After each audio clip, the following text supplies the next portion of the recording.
Guys বাসায় current নেই, তার উপরে গ্যাস চলে গেছে।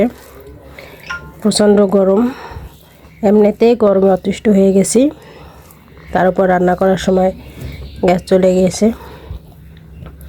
রান্না তেমন করতে পারিনি, ডিম ভর্তা আলু ভর্তা করছি।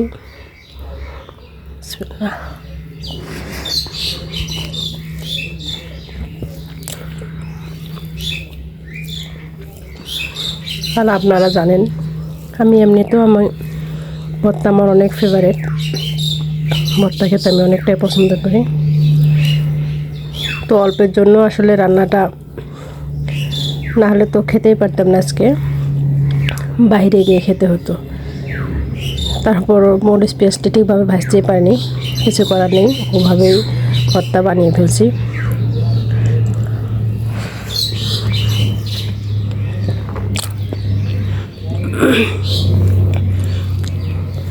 রান্নার সময় গ্যাসটা আসলে এভাবে চলে গেল, বুঝতে পারলাম না। কোনো ব্যাপার না, আলহামদুলিল্লাহ। না, রিজিকে যা রেখেছেন তাই খাইতেছি, আলহামদুলিল্লাহ। তো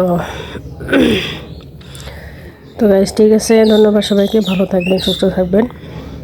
আমার ভিডিওটি ভালো লাগলে অবশ্যই লাইক কমেন্ট শেয়ার করে সাথেই থাকবেন। দেখা হবে আবারও নতুন কোনো ভিডিও নিয়ে। আল্লাহ হাফেজ।